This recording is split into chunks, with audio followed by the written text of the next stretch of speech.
Hello and welcome to Legislative Report. I'm State Representative Greg Lucas. I'm joined with my colleague, Representative Curt Sonney.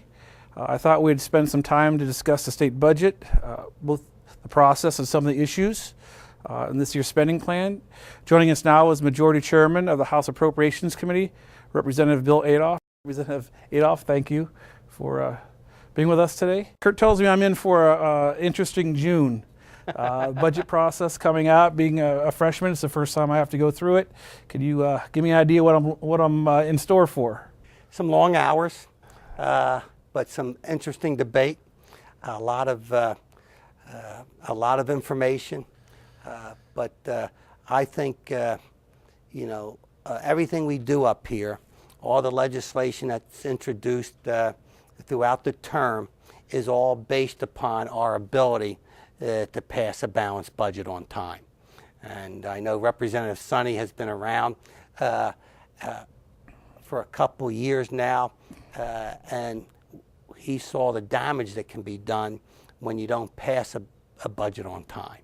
And under this administration and being the majority, we've got those jobs done. Passing a budget on time, because our constituents, whether it be hospitals, whether it be our school districts, whether it be higher ed, I know Edinburgh's in your area, it would be really tough to put, because they don't get any money. If we don't pass a budget, we don't send money out. So those state tax dollars that come into our coffers without a balanced budget, we don't get it done. So the process has started. Our governor came in front of us in early February and presented to us his vision, which I've always called a blueprint, because none of the numbers are for certain. There's never been a governor who's made a proposal that actually became law, because the legislature has an awful lot to say about the budget and the line items, and because I've always felt that we were closer to the people that are paying the money. So it's up to us to get together and pass a responsible, on-time budget.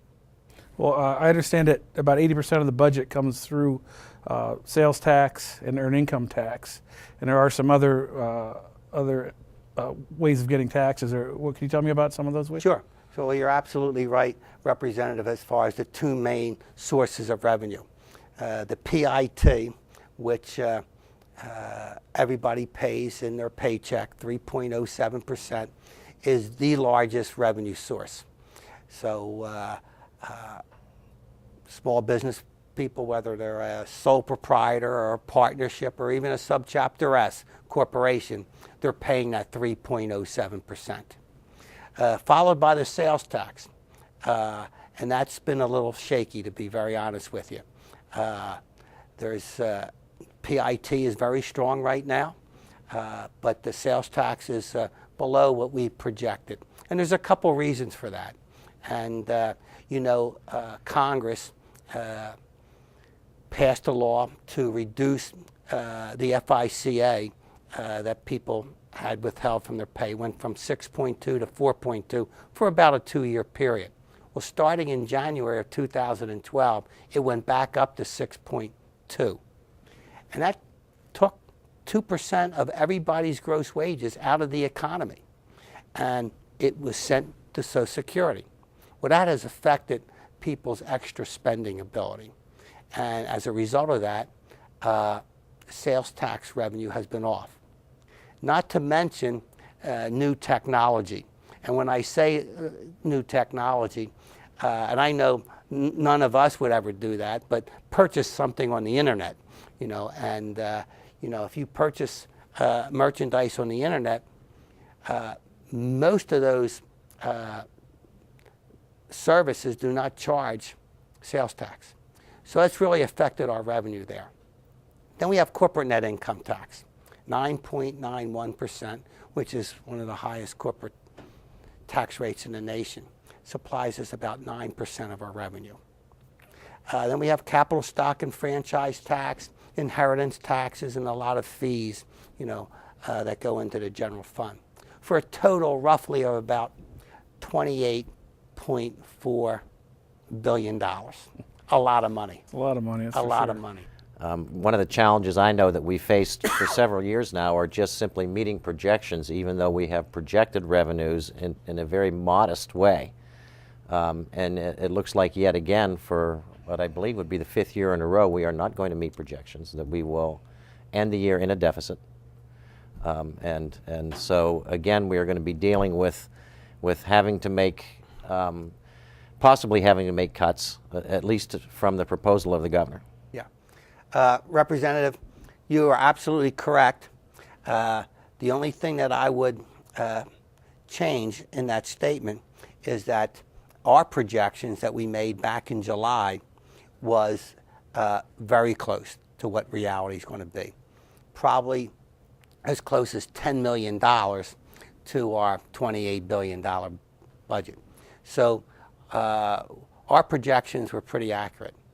Unfortunately, when the governor started this year's budget process, his proposal, and I understand where he came from, his proposal increased revenue by a couple $100 million. And he did that really because when he went to that podium in February, we were about $100 million ahead. However, the way they project the revenues, almost immediately, February was down, March was down, April was a little of ahead, and now May is also sluggish. So the Independent Fiscal Office, which was created several years ago, they have analyzed the revenues, and they are projecting exactly what Representative Sonney has talked about a $230 million deficit. So, and the governor based his 2013-2014 budget on that inflated revenue source and added about 1.4 revenue growth. Mm-hmm. So now we have a $500 million gap. Mm-hmm. But what I do, and I go back that the governor's budget proposal was a blueprint based upon 8 months worth of information. We have always had an advantage over the governor because we don't do a budget until the 12th month. So we can do our budget based upon actual revenue, and we can base our expenses on those actual revenues. So when we're looking at our budgets, we're going to be comparing our budget with last year's budget, not the governor's proposal. Well, we've already talked about the income coming from earned income tax and sales tax, about being 80%, and also on the spending end of it, 80% of that is on education and on public welfare programs. So that's a big chunk of the budget there. What other things do we spend money on? Well, the third, you're absolutely correct. I mean, education is about 40% when you go from pre-K to higher ed. Okay, state universities, our 4 state-related universities, our public school system, transportation on the with the education, and public welfare department is the fastest growing line item in our budget. And Representative Sonney was here when we had to decrease that department by about $1 billion 2 years ago as a result of loss of federal stimulus money. Okay, and we were able to point to an awful lot of errors, abuse, fraud that was brought to our attention through audits, and we've been able to control expenses. But a lot of this is federal mandates that we have to spend X amount of dollars on certain individuals. A lot of this stuff is hospital related as well. You know, it's not always the food stamp program or the cash assistance program, which we actually eliminated last year.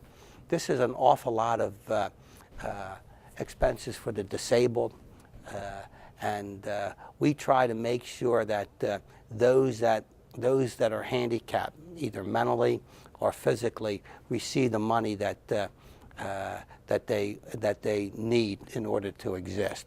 And in nursing homes, whether it be a public nursing home run by your counties, or whether it be private nursing homes where, you know, the nursing home's receiving a Social Security check for their payment. So we have to make up for that money. But the other line items is Department of Transportation, Department of Corrections, you know, obviously DCNR, DEP, you know, makes up the other 60%, or the other 20%.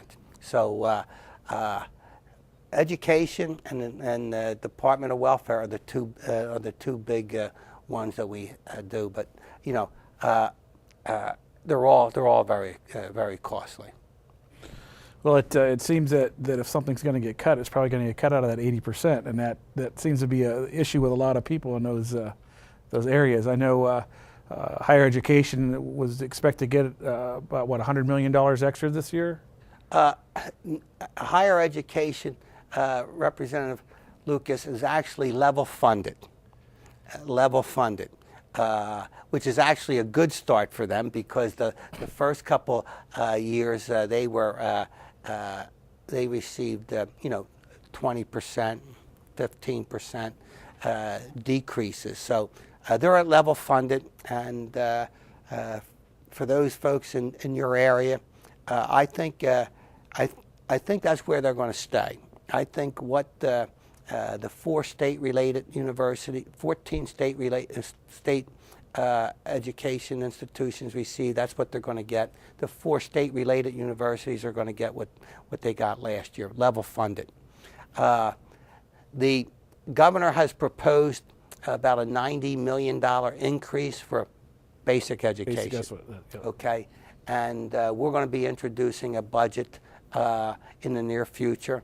I'm going to say within the next week or two. All right, and I think you're going to see our public school system receiving, you know, at least that. So it should be very interesting. There was wasn't there a little possible increase for pre-K also? Yes, yeah. The proposals that the governor introduced shows a substantial increase for the pre-K programs and the Head Start programs. A lot of studies show that that's a area that really needs to be taken care of for early development. Well, you know, the earlier you can get to these kids, especially these kids in these poor neighborhoods, and you know, their parents are, you know, could be both working, or could be a single mom, you know, type situation.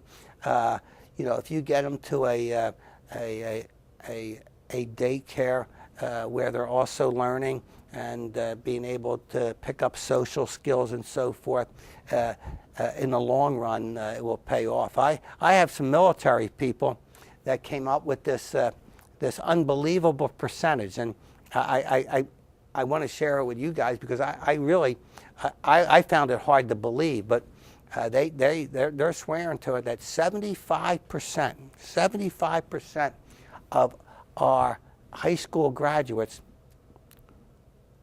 are not eligible to join the military. Wow. Because of either criminal records, lack of a GED, okay, or some type of a disability, okay. So that's hard to believe. I would think it was probably 25%.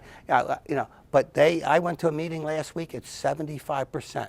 So that's an unbelievable statistic, and I throw that out because I hope someone comes up and says, no, that information is incorrect. But it is, you know, they're standing by it. Well, back when I went to school, if you got in trouble, they threw in the Army. That was your choice, jail or the Army. So I guess that must not be the choice nowadays. Well, yeah, the qualifications are a little different today than when we got out of high school, you know, because I certainly do remember that story, you know. that was the option. Yeah, right. You're either going to get written up or join the Army. Let's take a short break. Legislative report. We'll return in a moment.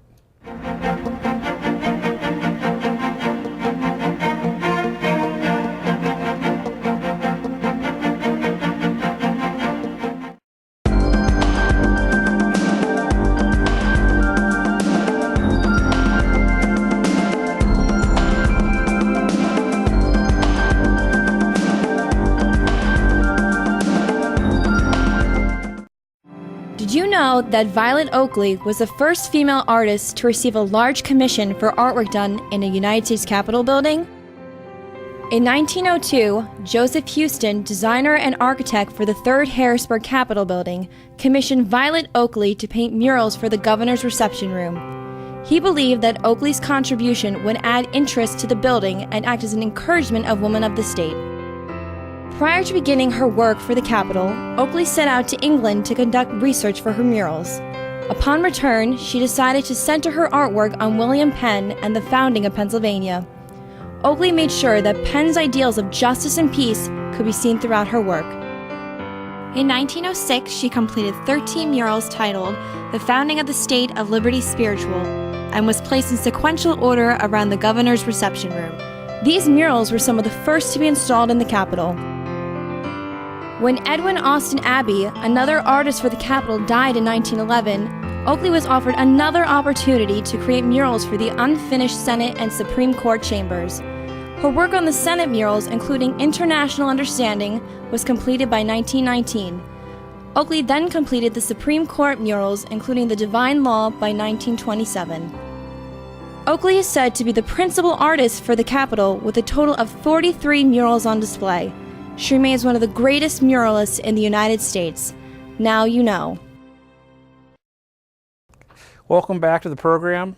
The state budget is a topic of our discussion. I'm Representative Greg Lucas, here with Representative Curt Sonney and our guest Appropriations Chairman Bill Adolph.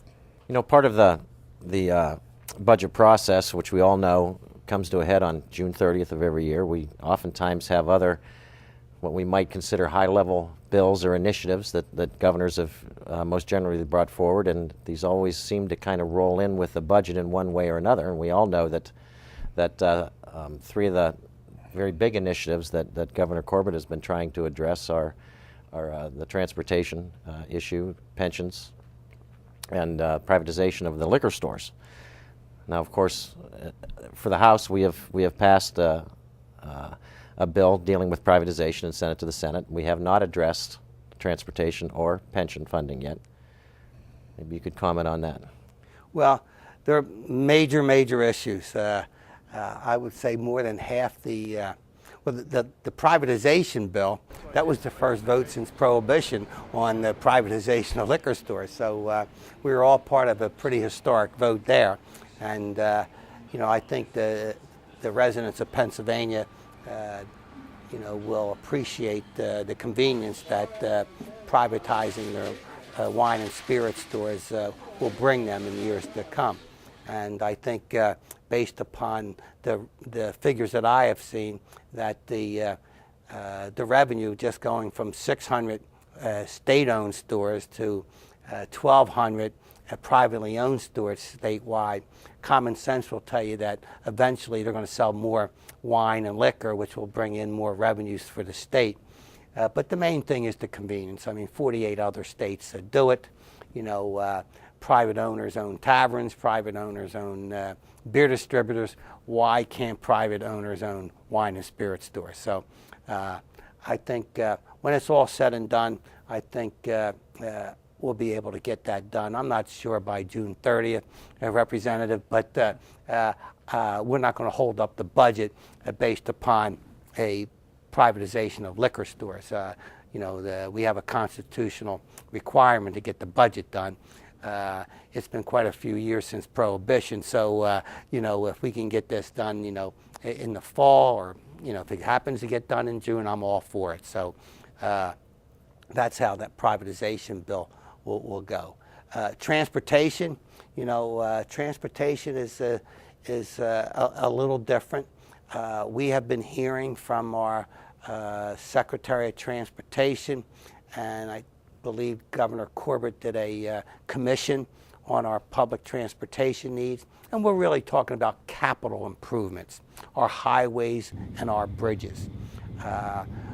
We have an awful lot of bridges that, engineers, I'll use their terminology, structurally deficient, okay? And that means more than just need a paint job, so we need to put some money towards that, and the governor has a plan to do that, and the Senate takes a little further. The Senate has introduced a bill. One goes for like $1.8 billion, the other one for about $2.5 billion. The one thing about transportation is, first off, the longer you put off doing the maintenance on these roads and bridges and stuff, the more money it's going to cost in the long run. The other thing is it puts people to work, not only the people who are actually doing the work themselves, but the contractors that supply the concrete, the asphalt, the steel, the wood, the machinery that does the work. So that's going to put people back to work and get us some more money in earned income tax, as well as sales tax. That's a very good point. It's an economic development projects all over the Commonwealth, and it probably hasn't been since maybe the Ridge administration where we've had a full-fledged transportation plan. So that's something that I'm sure we're going to be working on. The Senate, it passed out of the Senate Transportation Committee. The Senate's supposed to be voting on that, in the next couple of weeks. So it's going to come over to us, and then we'll all have our 2 cents to say about it. It's uncapping the petroleum wholesale tax for the distributors, and it will affect some of the gas prices, but it should be trickled down a little bit. And but people understand if their bridges are going to be fixed, and you talk about the cost, but what I always worry about is the public safety aspect of it. I certainly don't want any Pennsylvania residents driving around our state's highways and bridges a tragedy happens. So, we have to take that very serious, and I think we will. Then there's some mass transit part of it. I mean, we have in my area, I have 1 million people a day riding public transportation, and they have some capital improvement needs as well. So that's all will be debated and all discussed. But once again, very important issue that the governor has put on the table. He would like to see it get done by June 30th, but it's not being leveraged by the governor that the budget's not going to get done unless you do that. So, well, it's by no means a new issue for those of us that have been around for a little while. We tried dealing with this once before. It was Act 44, I believe, tolling Interstate 80. That was a failed attempt. We're still living under those requirements of Act 44, and those are putting a strain on the Turnpike Commission and payments that they have to make. And question about it, Curt. So we need to get something done, and that was something that the previous administration tried to do, despite the warnings that if you're going to toll interstates, the money has to stay on the interstates. You can't take the money from the tolling of the interstates and put it towards mass transit or put it towards any other place. And whether it was the Bush administration that turned Pennsylvania down, or whether it was the Obama administration that turned Pennsylvania down, that's the way the federal government operates, and you can understand that. You can understand that. Another heavy lift we're going to have is the state pensions. Figures somewhere around $42 to $45 billion underfunded. That's more than our whole entire state budget for 1 year. So yes, there's going to have to be some changes made in that if we're going to balance that out. Yeah, and that's not going to happen overnight. The problem wasn't caused overnight. Obviously, 2008 stock market crash had a lot to do with it. I also believe that some of the legislation that was passed in the good years in the 1990s and early 2000s had something to do with it. But generally speaking, generally speaking, the only way you take care of an unfunded liability is you have to throw some cash at it. And the employees, certainly not their fault. There was a couple years that school districts and the state did not make the proper employer contributions. And they used the earnings that the investments were making in order to make the contribution. And that's when the stock market was doing great. Now, fortunately for us right now, we're in the up market again. But it takes, more than just 1 year, an up market. It's going to take several years. But the governor has put together a proposal, okay? Won't affect any retirees, okay? None of the current retirees will be affected.